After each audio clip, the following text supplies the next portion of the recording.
పచ్చడి దోశకి బాగుంటుంది, చపాతీకి కూడా బాగుంటుంది, పూరికి బాగుంటుంది. మీరు కూడా ఇలాగే చేసుకోండి. అంటే శనగపప్పు ఆయిల్ వేసి ఆయిల్లో వేయించుకోవాలండి.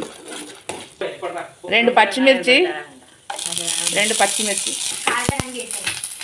ఒక ఉల్లిగడ్డనండి ముక్కలు ముక్కలు చేసి వేయించుకోవాలి దీంట్లోనే.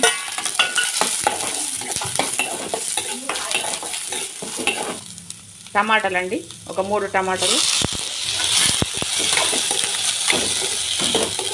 ఇవి బాగా వేగాలండి.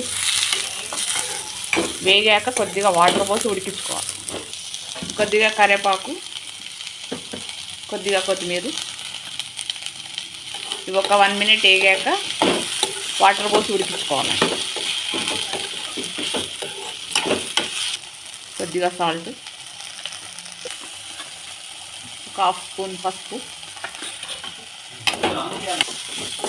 ఇలా కొద్దిగా నూనెలో మగ్గాక వాటర్ పోసుకోవాలండి. మెత్తగా ఉడుకుతుంది. ఉడికాక చల్లారబెట్టుకొని మిక్సీ పట్టుకోవాలి. టమాటా ఉడికాక కొద్దిగా ఇలా చింతపండు వేసుకోవాలండి. చింతపండు వేసుకొని స్టవ్ ఆఫ్ చేసుకోవాలి. చల్లారాక మిక్సీ పట్టుకోవాలి. జీలకర్ర ఇవి కూడా వేసి మిక్సీ పట్టుకోవాలండి.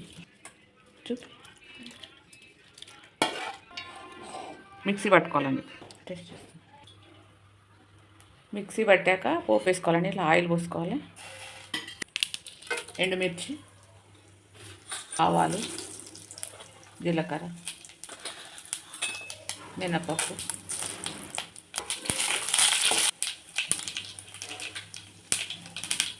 కరివేపాకు, కొద్దిగా పసుపు. ఇది పచ్చడి ఇందులో వేసుకోవాలి.